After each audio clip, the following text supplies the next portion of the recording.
This is Dr. Randy Brinson with Christian Coalition of Alabama, and we are part of this ongoing series that we have of educating the voters on those candidates that are going to be in the upcoming Republican primary runoff on June 16th. And one of them with us today, candidate William Matthews, who is a candidate for the State Board of Education District 8. William, welcome to our podcast and welcome to the Christian Coalition Voter Education Seminar. Thank you, Dr. Brinson.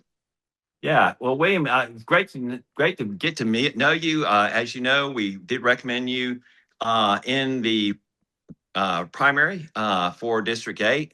We were very impressed with your both what people were saying about you up there in the Limestone, Madison County area, and also your fervor for taking care of our children and educational process here in Alabama, and the changes that you want to propose for that. And also to one of our good friends, Andrew Sorrell. I think you go to church with him. Is that correct? Yes, sir. Faith Baptist Church in Decatur. Yeah, what a great church there in Decatur and in Morgan County. And Andrew's a great friend of Christian Coalition. So obviously his opinion weighs a lot in some of the things when we make decisions on candidates and who to recommend. So we appreciate his input about your candidacy as well. So those in the audience and that are going to get this video and see this email, tell us about you that may not be familiar with you or this particular race here in so much other things have taken up so much of the auction, the Attorney General's race and the Lieutenant General's race. A lot of people are aware of the State Board of Education race. So can you educate us a little about you and why you're in this race and why this is important to the voters of Alabama? Well, I've lived in North Alabama my whole life, and I entered the political spectrum about 6 years ago, and I worked on the Dale Jackson Show. I don't know if you've ever listened to him. He has a huge market in North Alabama on Talk 92.5, and I was his board op, and I got to co-host with him, and that's when I started to be saturated with the problems of politics and education in Alabama. I was his board operator for 3.5 years, and then I had my first son in 2023. And then I left radio because I needed to see my son. I was doing radio, and then I would go to a full-time job. And so it required me to be home for him as well. So I had to keep the moneymaker job and dump radio. But I loved it, and I was really burdened about Alabama as I was listening to callers, and I would listen to Dale talk. And as I mentioned, I have a son, and now I have 2 kids. A daughter was just born several weeks ago.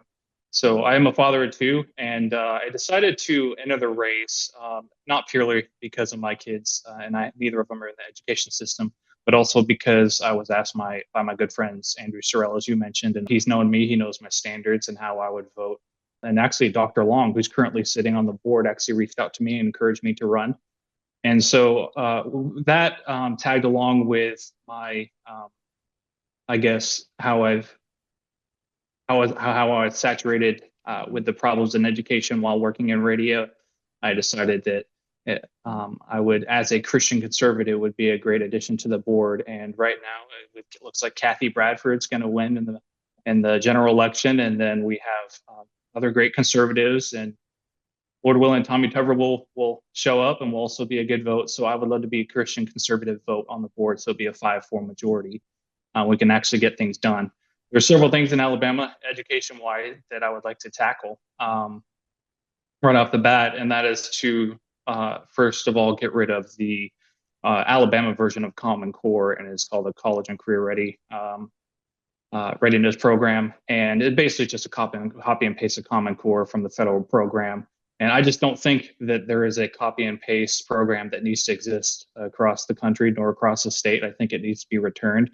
The control of the education and curriculum needs to be returned to the parents and the teachers. They know best. They know their students best.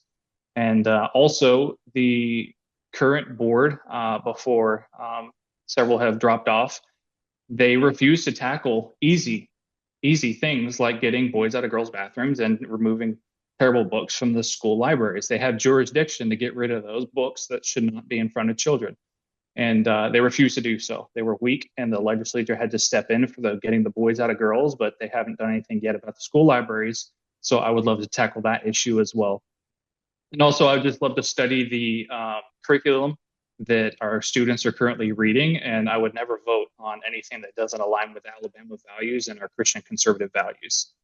So, Well, that's excellent. And I tell you, you can't ask for three beggar advocates for you other than Dr. Long, who's been a longtime friend of Christian Coalition, Andrew Sorrell, who's been a longtime friend of Christian Coalition, and me personally. I mean, they're people that of outstanding character and integrity that you just can't. Yeah, they're probably my top people in the whole state. Just being honest with you, so that says a lot about your character for them to come and put their name on the line as far as associated with you and your candidacy. So kudos to you for getting those type of recommendations from those men.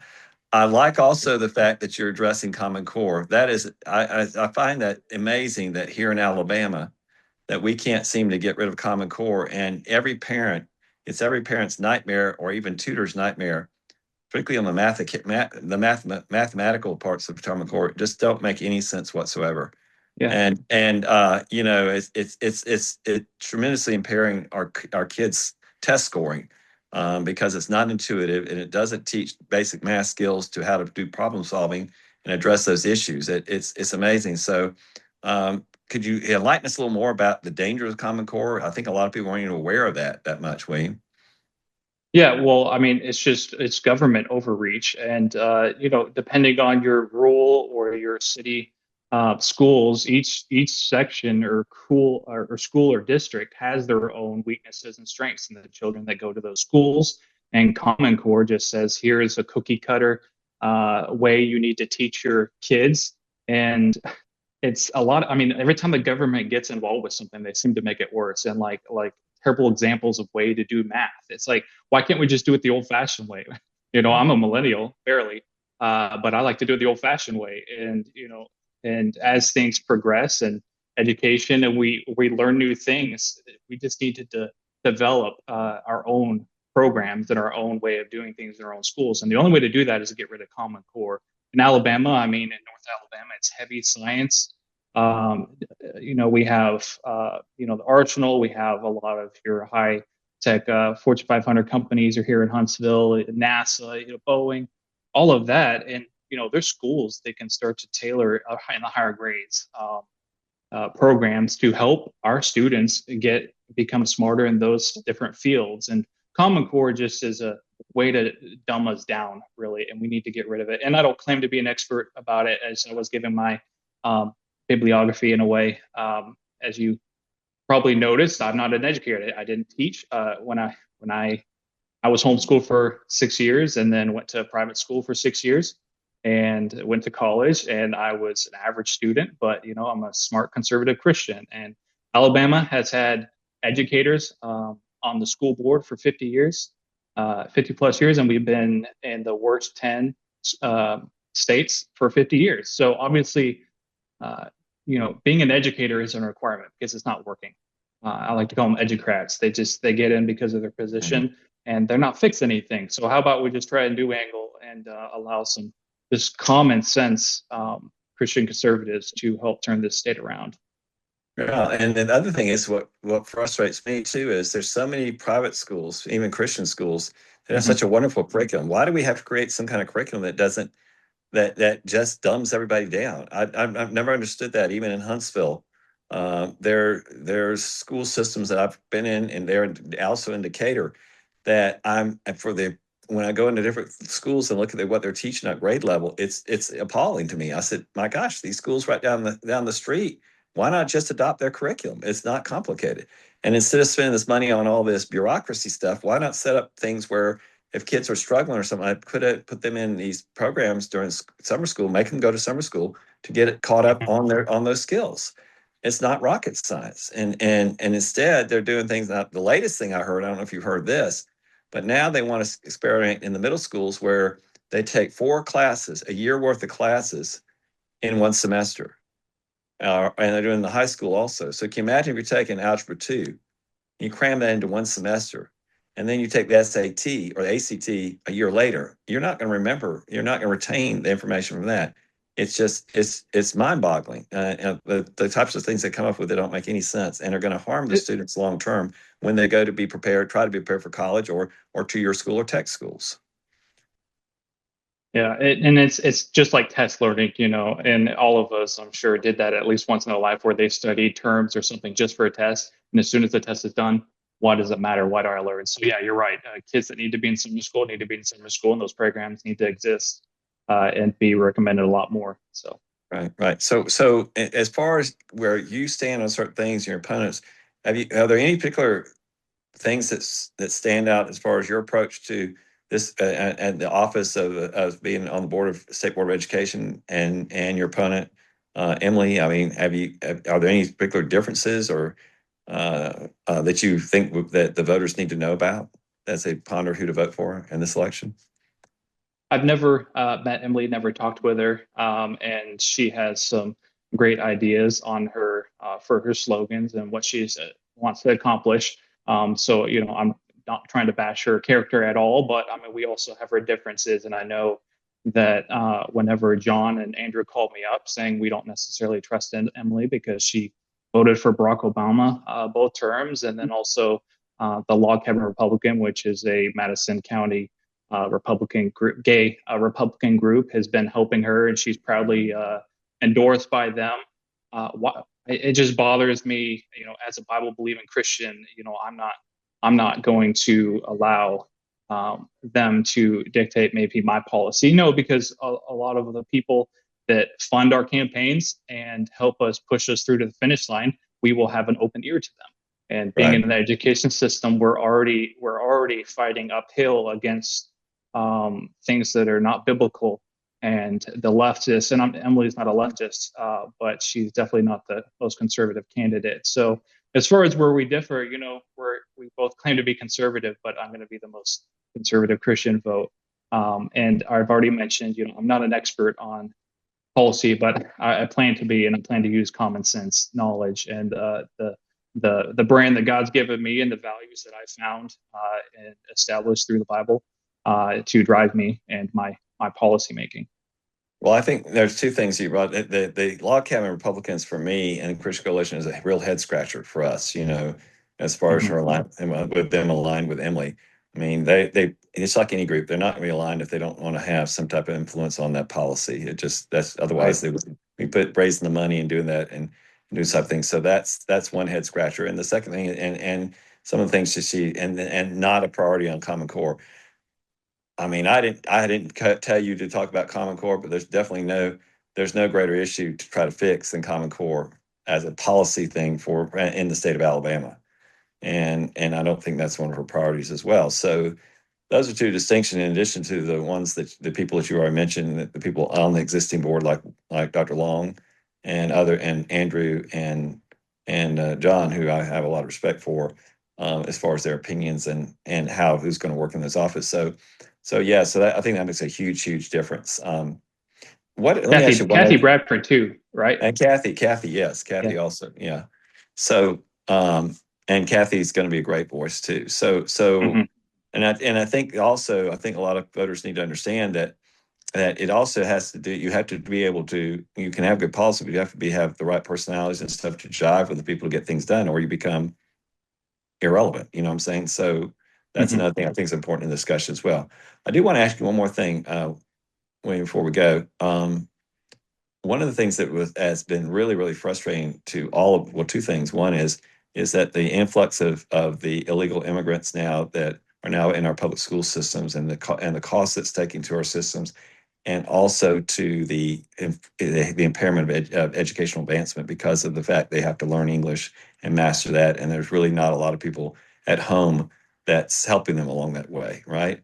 As well as the cost of that. That's one thing. And then secondly, just the sheer fact that our numbers are so massive, particularly in Decatur and even parts of Huntsville, and particularly when you get down to Guntersville, the sheer numbers of people in the school system is going to impair educational achievement and educational instruction. So how do you see that the Board of Education have an impact on that? Do you have an opinion on that, or have you thought about that maybe? I'll be honest, I haven't really put much thought into that, but it's hard to tell if the board actually has much jurisdiction on that. I feel like that would be more of a legislature issue, not necessarily that I wouldn't back them or try to help the issue if I looked into it. Right. But I mean, the burden of illegal aliens and their children and the education system and taking the attention of teachers from actual Alabama kids. Um, you know, what can you do that would have there would have to be a law that would have to change that. Not necessarily, I believe, at least thinking out loud, I don't think a board member can necessarily change that. I definitely think I definitely would agree with you on that. But I think one of the things that could be helpful is, and I've told people that is some way that there's that type of instruction is done in a separate setting out of the normal instruction. Because I know in Huntsville, like at Whitesburg Middle School in South Huntsville, I mean, it's take the teaching directly to the kids that are Hispanic, for example, it takes up half this instruction time. And then the instruction they give, the one side will be in English and the other back side will be in Spanish. So it always have an impact on that. So I think that's something other than just giving more money to the school system because you have more of them. I mean, that to me, that seems like a self-defeating purpose as well. That's what the legislature has done lately. They just give more appropriations to the schools that have more Hispanics without really addressing the core problem as far as educational instruction, educational time, and things like that. Yeah, I see what you mean. Yeah. Yes. So that may be something else we need to look at. So anyway, anything else you'd like to share with our people at Christian Coalition or people that might be, obviously contemplating who to vote for on Tuesday? Anything else you'd like to share with them before we close? And not that I can think of. I mean, I would of course love to have their vote, and I've got some commercials coming out this weekend, so stay tuned for those. And those, again, just establish my platform and also differentiate myself from Emily. Well, that's great. That's great.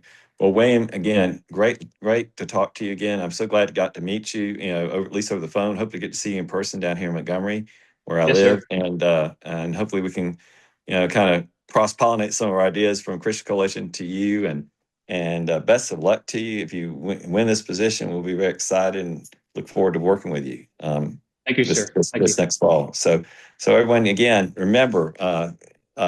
State Board of Education is one of the races that we're looking at. We're going to be making some recommendations in that race again, along with the other races such as AG, Lieutenant Governor, and Agricultural Commissioner.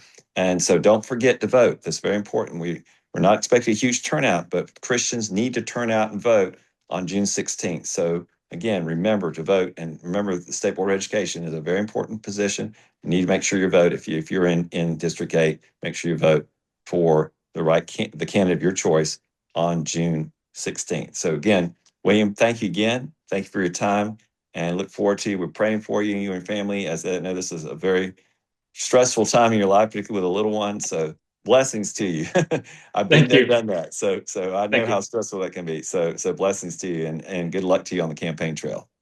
Thank you. Hope to see you in Montgomery someday. All right, thank you. Yeah.